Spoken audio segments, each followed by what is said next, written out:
Welcome to another deep dive. Today we're going to be looking at some excerpts from a handbook for aircraft mechanics. Right? Specifically, it's about hand tools and measuring devices.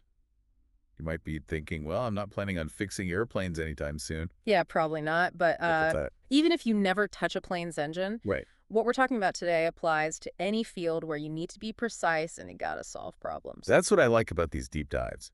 And this handbook really emphasizes how crucial even seemingly simple tools are Oh, yeah. for flight safety. For example, did you know Mhm. using the wrong screwdriver can actually compromise the integrity of an airplane? That's true. Yeah, it makes sense. Yeah. Aviation technicians aren't just, tightening screws. They're ensuring the structural integrity of a machine that flies hundreds of people thousands of feet in the air. Yeah, it's crazy. Okay, so let's unpack this toolbox, literally. Okay. And we'll start with hammers. I always thought they were pretty straightforward, but turns out there's a whole world of hammer varieties. Oh, there is. I mean, think about it. You wouldn't use a sledgehammer to, tap in a finishing nail on a delicate piece of furniture. Right, right. Same idea here. The handbook mentions, ball keen hammers for shaping metal, but for tasks that need a softer touch, Yeah. they'll use a tinner's mallet, Ah, which is made from softer material. Choosing the wrong hammer could mean, you either make a successful repair or you accidentally damage a component. right. Yeah, it's all about choosing the right tool for the job, which I guess we'll see is a big theme here. Oh, yeah, a big theme. The handbook shows a range of screwdrivers. Phillips, Reed, and Prince offset, even one with replaceable tips. It's like a Swiss Army knife of screwdrivers. That multi-tip screwdriver is essential for aircraft mechanics Yeah. because it lets them switch between different screw heads so fast, which is so important when you're working on something as complicated as a plane. But speed can't come at the cost of precision.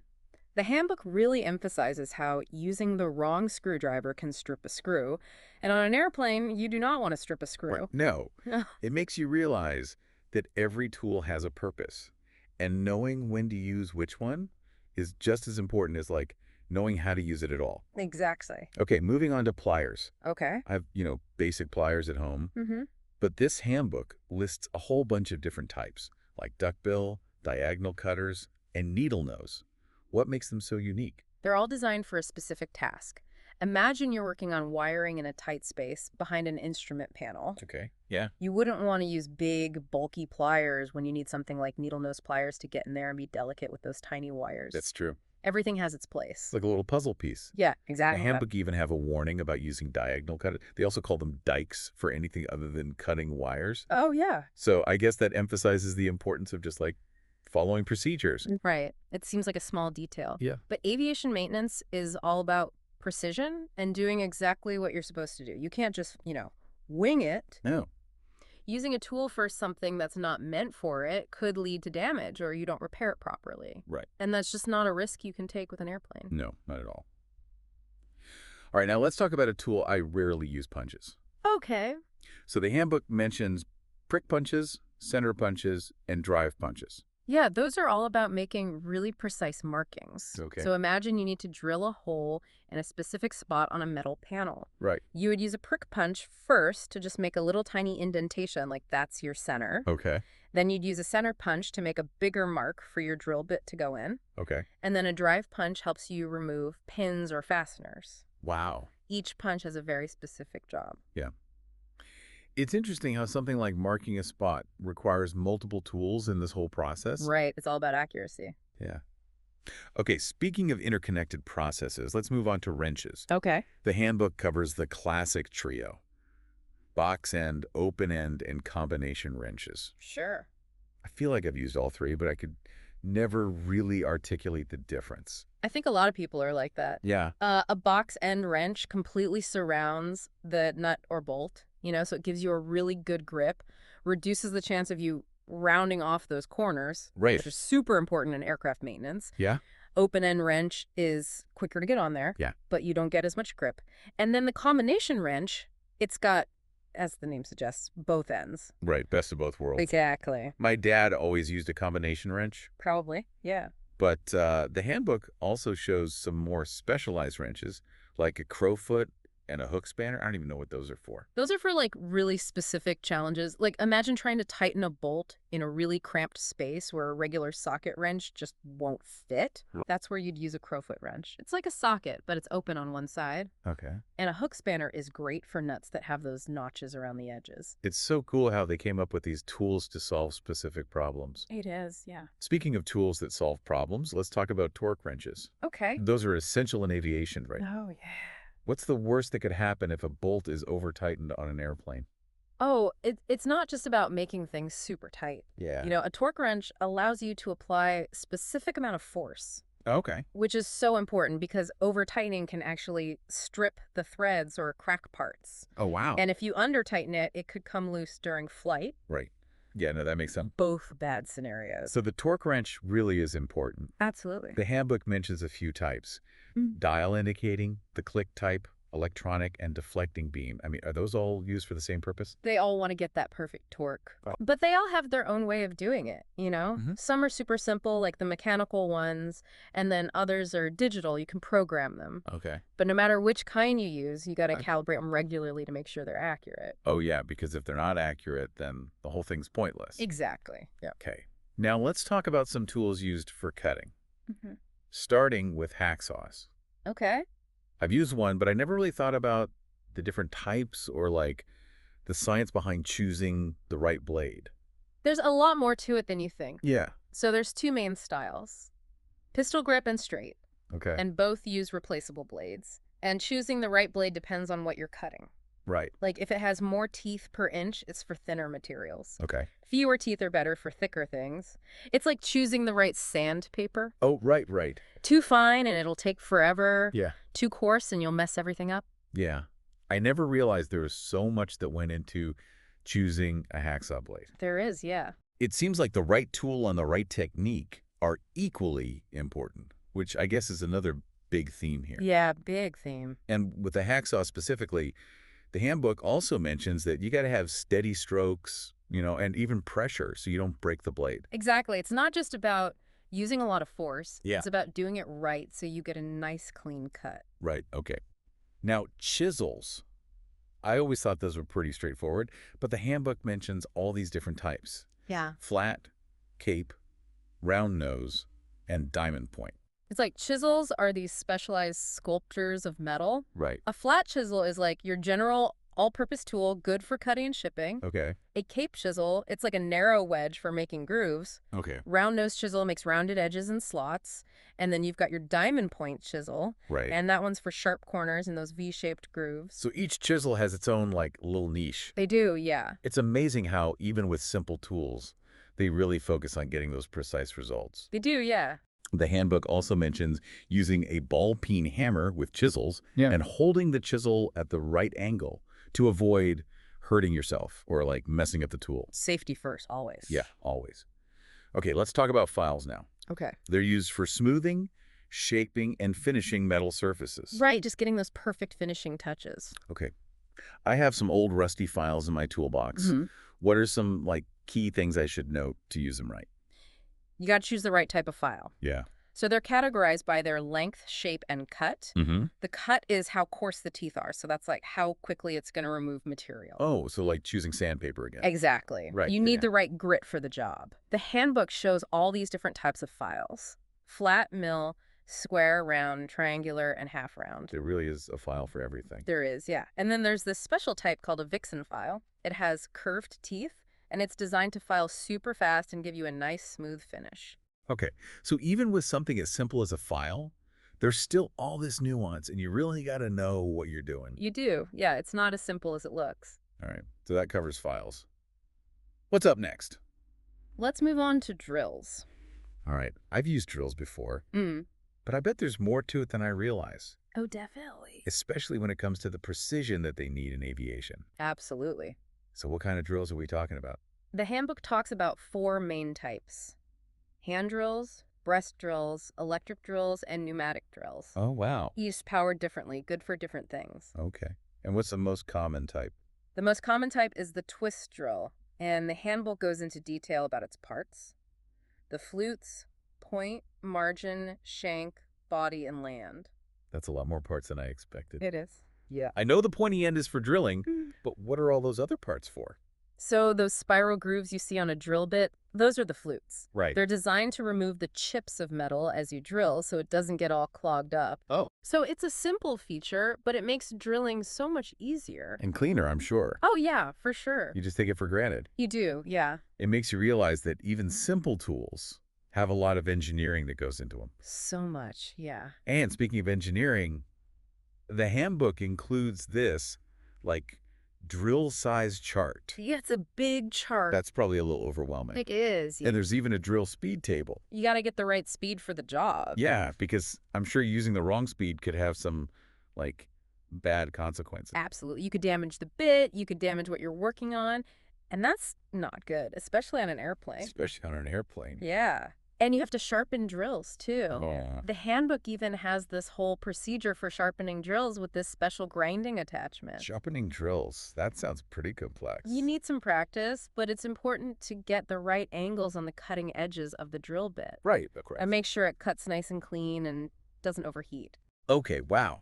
There really is a lot to using tools effectively, like way more than I thought. There is. So what other tools are we going to uncover in this deep dive? So next up, we'll talk about reamers. Okay. They're these specialized tools for smoothing and enlarging existing holes to get them to the exact right size. Wait, why would you need to enlarge a hole that's already there? You got to get that perfect fit. Okay. So imagine a bolt going into a hole, and it's a little bit too small. You use a reamer to just make it a little bit bigger so you get that perfect fit. It's like fine-tuning the hole. Exactly. So the handbook mentions all these different types of reamers. Yeah. Straight fluted, spiral fluted, bottoming extension, and adjustable. What are the differences? It depends on what you need it for. Straight fluted reamers are like the basic ones, the workhorses. You know, Yeah. The spiral fluted reamers are better because they don't get clogged up as easily. Right. And then you've got your specialized reamers, like your bottoming reamers. They're for holes with a flat bottom. And then adjustable reamers, you can adjust them to fit different hole sizes. It's amazing, like, how much thought they put into designing all these different tools. It really is. Okay, so what about the material that those reamer blades are made of? Oh, that matters too. Yeah. So the handbook says they're usually made from high-speed steel or carbon steel. Okay. High-speed steel is going to last you longer, Right. but it's more expensive. Carbon steel, it's cheaper, but it wears out quicker. So it's like a trade-off. Exactly. Yeah. Okay, so we covered reamers. What's next? Let's talk about taps and dies. Okay. So these are the tools for making threads in metal. Right. You need those to join parts together. Okay, so taps and dies, like cut threads, essentially. Exactly. So a tap cuts the threads inside a hole, and a die cuts threads on the outside of something. Like a rod or something. Exactly. Oh, so that's how they make nuts and bolts. That's it, yeah. I'm starting to understand this. Good, good. But I've seen those, and they always looked a little mysterious, kind of like screws with weird shapes. They kind of are, yeah. The handbook goes into detail about the different types of taps and dies. Like you have taper taps, plug taps, and bottoming taps. Right. Those are all for making internal threads. Okay. And then for external threads, you have adjustable round split dies and plain round split dies. So it's like having a set of tools just to make those little ridges that hold everything together. Exactly, yeah. Okay, so that's taps and dies. What's next in our tool adventure? Let's switch gears now and talk about measuring devices. Okay. Starting with the combination set. Right. I kind of remember what that is, but remind me. Sure. Isn't that like a bunch of different measuring tools all in one? Yeah, you got it. It has a ruler, a square head, a protractor head, a center head, and a level. Oh. So you can measure lengths, check angles, make sure things are level. It's very versatile. That does sound pretty handy. It is, yeah. A lot of people use them. What's next in the world of measuring tools? Next up is the scriber. Okay. It's a simple tool, but so important for making precise markings. Right. Yeah, I imagine that'd be crucial in aviation to make sure Yeah. everything fits together perfectly. Absolutely. So a scriber is basically this slender tool with a sharp point at the end. Okay. It has a handle so you can grip it, Right. and they come in different lengths, from 4 to 12 inches. Huh. You use it to scratch fine lines on metal. Like a really precise pencil, but for metal. Exactly. That's pretty cool. What other marking tools are there? Dividers and pencil compasses. Oh, yeah. They're both for making circles and arcs. I remember using a compass in geometry class to draw those perfect circles. Are the ones they use in aviation, like, way different? They look similar, but the ones in aviation are made to be way more precise. Right. They're often made of hardened steel. Okay. And they have really fine adjustments, so you get everything perfectly accurate. So even drawing a circle has to be super precise in aviation. Oh, absolutely. Wow. And you're going to have a steady hand when you use them. Yeah. Can't be wobbling around. Any little mistake will make the marking wrong, and then things won't fit together right. Right. No pressure. Yep. So what other measuring tools are crucial for those aviation technicians? Calipers. Okay. They're used to measure all those dimensions, internal, external distances and depths. Right, right. And I've seen them with dials and digital readouts. There's a whole world of calipers out there. Yeah, I've used them before, but mostly just for measuring the length of something. There's a lot more to them than that. Hmm? So you have your outside calipers, inside calipers, and hermaphrodite calipers. Huh. That's interesting. What are the differences between those? Outside calipers, they have legs that curve outward. Okay. You use those to measure the outside dimensions of something. Okay, that makes sense. Inside calipers, the legs curve inward. Right. And you use those to measure the inside of something. Okay, yeah. And then hermaphrodite calipers. Oh, that's a weird name. They have one straight leg and one curved leg, so you can use them for a bunch of different stuff. Oh, so they're like the most versatile. They are, yeah. It's like a whole family of calipers, It is. each with its own special skill. Yeah, exactly. And you mentioned there are calipers with different readouts. Right, so you have vernier calipers, dial calipers, and digital calipers. Yeah, I've seen those different versions. What's the difference there? Each one displays the measurement differently. Vernier calipers have this special scale called a vernier scale. Okay. It's super precise, but it takes a little bit more effort to read it. Okay. Dial calipers have that dial face, so you can just see the measurement right there. Okay. And digital calipers, they just show you the number. Oh, that's easy. Makes it super easy, yeah. It's like choosing how you want to see the information. Do you have a favorite type? I like the simplicity of vernier calipers, Yeah. but I gotta admit, the digital calipers are super easy to read. It's hard to argue with that. It is, yeah. So it's all about picking the one that works best for you. Absolutely. All right. What other measuring devices are they using in aviation? We gotta talk about micrometers. Micrometers. They sound like they're for measuring things on a tiny scale. They're for measuring really, really small stuff. Okay. Like 1/1000th of an inch. Wow. That's like 3 times smaller than the width of a human hair. That's crazy. It's hard to even imagine something that small. It is, yeah. It's all about their design. Okay. So the handbook describes all the parts. The frame, anvil, spindle, barrel, thimble, sleeve, and ratchet stop. Okay. I'm glad I don't have to remember all of that. Me too. So how do you even use one? So you put the object you're measuring between the anvil and the spindle, Okay. and then you turn this thing called the thimble, and that moves the spindle towards the anvil until it's holding the object. Right. And then you read the measurement from the scales on the barrel and the thimble. Oh, man, that sounds pretty complicated. It takes a little practice to get the hang of it, I can imagine. but once you get it, you can measure things super accurately. Yeah, but I'm glad there are people out there who know how to do that. Me too. So what other measuring tools do those expert technicians have up their sleeves? Let's talk about dial indicators. They're great for measuring how flat something is or if something's wobbling, and for measuring really small distances. Yeah, I've seen those in videos of people working on machines. They're super sensitive. They are, yeah. They can pick up on the tiniest imperfections. Exactly. It's like they have a microscopic eye. Basically. So you have this contact point that you touch to whatever you're measuring. Okay. And if it moves even a little bit, the dial indicator amplifies that movement and shows it on the dial. Wow, that's cool. How do they use those in aviation? For all sorts of things. Like they can check if engine parts are aligned properly or if a shaft is spinning true. And they can check how flat a surface is. So they can really make sure everything fits together perfectly. Absolutely. All right, that's dial indicators. What's next? We're going to finish up with slide calipers. Oh, yeah, the trusty slide caliper. Yeah, you said you've used those for measuring lengths. Yeah, but they can do so much more. They can, yeah. I know there are different types, but I'm not really sure what sets them apart. So the main types are vernier calipers, dial calipers, and digital calipers. Okay, I've seen those different versions, but what's the difference? It's how they show you the measurement. Okay. Vernier calipers have that vernier scale, super precise, but a little tricky to read. Okay. Dial calipers, they have a dial that shows you the measurement directly. Right. Okay. And digital calipers just show you the number. Easy peasy. Super easy. So it's like choosing your favorite way to get the information. It is. Do you have a favorite type? I like the simplicity of vernier calipers. Yeah, But I gotta admit, digital calipers are hard to beat for ease of use. they are. Especially when you're in a hurry. Yeah. Okay, so that covers slide calipers.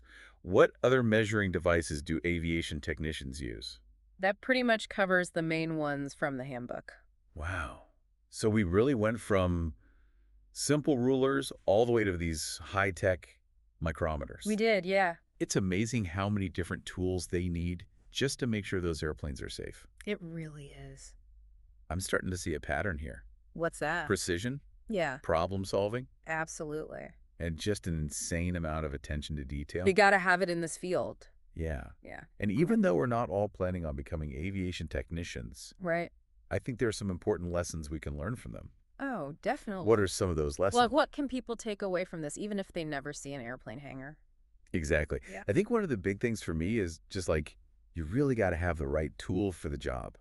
It sounds so obvious, Right. but it's so true. Seeing how those aviation technicians use so many different tools for such specific things, it really makes you realize how important that is. Absolutely. I mean, it doesn't matter if you're working on a plane or just doing a project at home. Right. Having the right tool will make your life so much easier. And safer. Oh, yeah, definitely safer. So beyond having the right tool, there's also the skill of using it the right way. That's huge, yeah. The handbook talked about how important technique is, Oh, yeah. especially in aviation. You got to be precise. You got to follow procedures. Absolutely. You can't just, like, wing it. Right. You got to know what you're doing. So even with all this automation in the world, we still need humans who have the skills and knowledge to do things right. We absolutely do. We're not being replaced by robots quite yet. Not yet. Yeah. And it's so cool to think about how tools have evolved over time. Oh, it is. From those simple stone hammers to those high-tech digital calipers we were just talking about. We've come a long way. Yeah, It's pretty amazing what humans can do. yeah. And as technology keeps getting better and better, I wonder what the future of tools is going to be like. That's a great question. What do you think tools will be like in the future? That's a tough one. Maybe we'll have tools with like built-in AI that can help us figure out what to do. Like a screwdriver that can tell what kind of screw it's working on, and then adjusts its torque so you don't over-tighten it. Oh, that would be so cool. Or maybe a wrench that tells you exactly how much force you're using. That would be awesome. No more guessing. Yeah. Or maybe we'll have tools that are like integrated with AR or something so we can see instructions right in front of us. Oh, like holographic instructions showing you exactly where to drill. Exactly. That would be incredible. It makes you wonder if we'll even need to use our hands anymore. Yeah, maybe everything will be controlled by computers and robots. It's kind of a scary thought, actually. Yeah, but I think there's always going to be a need for tools that we can use with our hands. Yeah, I agree. There's something satisfying about using your hands to build something or fix something. It's true. There's that connection to the physical world. Absolutely. Well, it's been an amazing journey exploring the world of hand tools and measuring devices in aviation. We've covered a lot. Yeah. And I feel like I've learned so much Me too. from the humble hammer to the super precise micrometer. It's been an eye-opening experience. It has. And even though we might not be aviation technicians, I think we can all take something away from this. Definitely. What do you think are some of the key takeaways?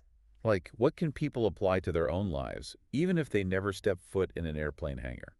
Yeah, it makes you think. With all the robots and computers and stuff, you'd think these hand tools would just disappear. Right. What makes them so important, even in a field as high-tech as aviation?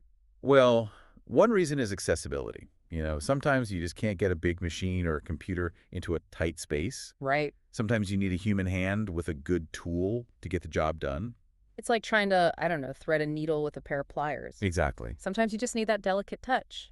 And I guess there are a lot of situations like that on an airplane. Oh, for sure. Lots of tight spaces, delicate adjustments. Right. And I guess using a hand tool is also cheaper than using some big fancy machine. Oh, yeah. Cost is a big factor. It makes sense to use a hammer to hang a picture instead of bringing in a crane. Yeah, sometimes simple is better. But beyond the practicality, I think there's also something to be said for, like the skill and craftsmanship involved in using hand tools. Absolutely. I mean, a lot of these aviation technicians have been using these tools for years and years. Right. They've developed a real feel for how to use them. It's like the difference between someone who can just, like, play the notes on a piano Yeah, and someone who can really make music. exactly. So all that experience is super valuable. It is, yeah. And that makes me think about how tools have changed over time. Oh, yeah, that's interesting. Even something as simple as a hammer has gone through a lot of transformations. Were hammers always made of metal? I never really thought about that. Nope. The earliest hand tools were made of things like stone, wood, and even bone. Really? Wow. Archaeologists have found stone hammers that are millions of years old. Wow, that's incredible. Our ancestors used them for I everything. guess the hammer really is a classic tool. It is. Yeah. But then, metalworking came along, and that changed everything. Bronze tools were a huge step up from stone tools, Okay. and then iron tools were even better. As we got better at working with different materials, we could make better tools. It's like this constant evolution of tools. Exactly. And it's still happening today. Oh, yeah, for sure. Modern hand tools are made from all sorts of high-tech materials, Right. like high-speed steel, titanium, composites. It's crazy to think how far we've come from a simple stone hammer to a, titanium torque wrench. It is, yeah. But speaking of torque wrenches, we were talking about those before, and we were getting into the world of measuring tools. Right. What other measuring devices are essential in aviation? We were talking about dividers and pencil compasses. Oh, yeah, for drawing circles and arcs. Exactly. You said you used a compass in geometry class. Yeah. Well, the ones they use in aviation are similar, Okay. but they're made to a much higher standard of precision. Right, because everything has to be so precise. Exactly. So they're usually made of hardened steel, and they have these really fine adjustments so you can get the measurements perfect. So even when they're just drawing a circle, they got to be super careful. Oh, yeah. And the handbook emphasizes having a steady hand when you use them. Makes sense. If your hand wobbles, the marking will be off, and then things won't fit together, right? Right. No pressure. Nope. All right, so moving on to calipers. Okay. Remember, they're used for measuring all sorts of dimensions. Internal, external depths, distances, all that. You got it. And we were talking about the ones with dials and digital readouts. Right. There are actually different types of calipers based on their function, too. Oh, really?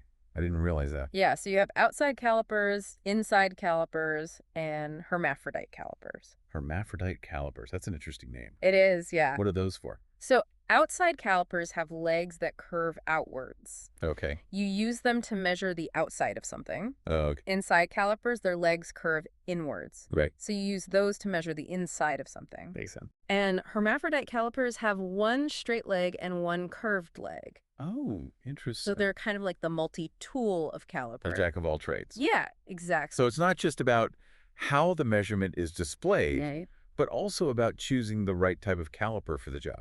Absolutely. Now, for those different readouts, Right. The vernier, dial, and digital. exactly, each one has its pros and cons. Vernier calipers are super precise, Okay. but you got to know how to read that vernier scale. Right. Dial calipers are easier to read Yeah. because you can just see the measurement on the dial. Right. In digital calipers, they just show you the number. Super easy. Super easy. So it's like, what's your preference? Yeah, it's like choosing between an old school watch and a smartwatch. Exactly. They both tell time, but they do it differently. I like that analogy. So, okay, we talked about calipers. What's next on our list of measuring marvels? Let's talk about micrometers again. Oh, yeah, those things that can measure things smaller than a human hair. That's the one. It's still mind-blowing to me that we can measure things that tiny. It is pretty amazing. Hmm. But it all comes down to their design. Okay, So you put the thing you're measuring between the anvil and the spindle. right. Then you turn the thimble to move the spindle towards the anvil until it's gently holding the object. Okay. And then you read the measurement from the scales on the barrel and the thimble. I can only imagine how hard it is to read those scales. It takes practice. And you Yeah. got to make sure the object is lined up perfectly. Yeah, I bet even a tiny movement would mess up the measurement. Oh, yeah, for sure. It seems like using a micrometer is almost like an art form. It kind of is, yeah. All right, so are we ready to move on to the next measuring tool? Yeah, let's do it. What else do we have? Let's talk about dial indicators. Oh, yeah, those things that are super sensitive. Super sensitive. They can detect the tiniest imperfections. Exactly. So how they work is they amplify small movements. Okay. You touch the contact point to the surface you're measuring. And any movement, even a tiny one, gets amplified and shows up on the dial. So it's like a magnifying glass for imperfections. Basically. So how do they use those in aviation? They use them to check if engine parts are aligned correctly, Okay. or to measure if something is spinning true, like a shaft. Okay. And they can check if a surface is perfectly flat. Wow. So they really can make sure everything is perfect. Can, yeah. All right, last but not least, we're going to talk about slide calipers. Oh, yeah, those are pretty common. They are. You said I use them for measuring lengths, but they could do more than that, right? So much more. Okay, I'm intrigued. So remind me what the different types are. Okay, so you have verni calipers, dial calipers, and digital calipers. Right. But what makes them different? The difference is how they show you the measurement. Okay. Vernier calipers use a vernier scale, very precise but a little bit harder to read. Okay. Dial calipers have a dial that shows the measurement, Right. and digital calipers just show you the number on a screen. It's like choosing how you want to get the information. Exactly. Okay, so that covers the main types of slide calipers. It does. And that wraps up our tour of measuring devices in aviation maintenance. That's right. We've covered a lot of ground today. We have. From hammers to micrometers, it's been quite a journey. It has been. And even though we might not be aviation technicians, Right. I think there's a lot we can learn from how they use tools. Oh, absolutely. I mean, what are some of the big takeaways for you? Like, what can people apply to their own lives? For me, it's definitely about having the right tool. Oh, yeah. It's like, duh, right. It sounds obvious. But seeing how those aviation technicians use so many different tools for such specific things, it just like really drives that home. Makes sense. And it's not enough to just have the tool. Right. You also got to know how to use it. Oh, yeah. Like that whole thing about technique and precision in the handbook. You're actually in aviation? Yeah. You can't just be winging it. Not at all. It's like, even with all this technology in the world, we still need those human skills, that expertise. You do. And speaking of human ingenuity, it's so cool how tools have evolved, you know, It is, yeah. from those basic stone hammers to those super precise digital calipers. It makes you wonder what's next. Yeah. What will tools be like in the future? That's a good question. What do you think? I mean, maybe tools with built-in AI. Whoa. Like imagine a screwdriver that knows what kind of screw it's working on Okay. and adjusts the torque so you don't over-tighten it. That would be amazing. No more stripped screws. Or a wrench that can tell you exactly how much force you're using. That would be pretty cool. Yeah. No more guessing. I like it. Or what about tools integrated with AR? Oh, that's interesting. Like you could see instructions right in front of you. Yeah, like holographic instructions showing you exactly where to drill. Right. That would be awesome. It makes you wonder, will we even need physical tools in the future? Maybe it'll all be virtual and robots. That's kind of a scary thought. It is, yeah. But even so, I feel like there will always be a need for tools that we can use with our hands. Yeah, I think so too. There's something special about using your hands to create something, to fix something. It's that connection to the physical world. It's hard to explain, Is. but it's definitely there. For sure. Well, this has been an amazing journey, you know, learning about all these tools that aviation technicians use. It has been. It's been eye-opening. We started with the basics, like Yeah. hammers, Yeah? and then we got into all that precise stuff with micrometers. Yeah.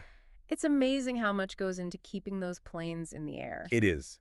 And I think it's a good reminder that even though we're not all aviation technicians, we can still learn from them. Oh, absolutely. What do you think are some of the key takeaways for people? Well, for me, it's all about, like, appreciating the tools we use, Oh, yeah. thinking about the history behind them, They all have a story, yeah. and thinking about, like, the design, how they work, and how they help us do amazing things.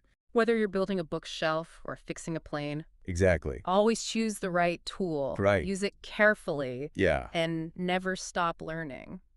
that's great advice. Thanks for joining us on this deep dive into the world of tools. It's been a pleasure. Keep exploring, keep learning, and keep those toolboxes handy. And until next time, happy tinkering. Happy tinkering.